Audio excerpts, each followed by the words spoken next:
हरिओम. मी अनिता पवार माणूर केंद्रातून बोलते. मी बापूंकडे कशी गेली, मी बापूंचा अनुभव सांगते तुम्हाला. आज मी 10-12 वर्षापासून बापूंकडे जाते. बापूंचे अनुभव भरपूर आहे मला आलेले. तर एक साधा सोपा मी अनुभव सांगते तुम्हाला. आत्ताच अनुभव सांगते.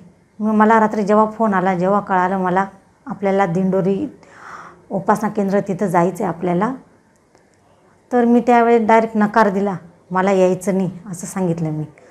पण त्याच्यानंतर उपासना केली शनिवारची. आणि परत मी रात्रभर विचार केला. मी नाही सांगून दिलं. बापूंनी मला असं अशी बुद्धी दिली बापूंनी, तर तू नाही सांगू नको. तर मी आज माझं शॉप आहे, साडीचं शॉप आहे. मी साडींचा माल आणण्यासाठी जाणार होती. तर बापू म्हणे तू आज जाऊ नको, तुला माल चांगला भेटेल आणि माल पण विकला जाईल, तर तू दुकानात जा. तर बापूंनी मला 2 तासासाठी दुकानात पाठवलं.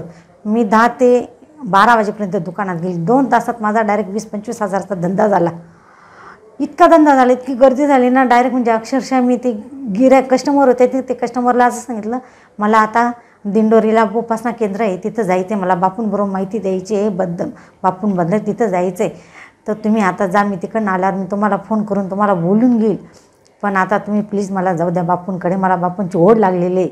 मी डायरेक्ट ते कस्टमर घरातून उठून दिलं आणि मी निघून आले. खरोखर माझा धंदा इतक्या साड्या गेल्या ना, तर 25 हजारचा धंदा झाला माझा. मी इतकी म्हणजे तो धंदा आणि ते पैसे बघून ना इतकी मी आनंदात झाली ना, इतकी खुश झाली. घरी आली, लगेच जेवण केलं आणि आम्ही जेवढे येणार होतो ना तेवढ्यांना सांगितलं तयारी करायला, आपल्याला बापू केंद्रात तिथं जायचं आहे. आणि लगेच आम्ही इथं उपासना केंद्रात हजर झालो. हरिओम अंबज्ञ.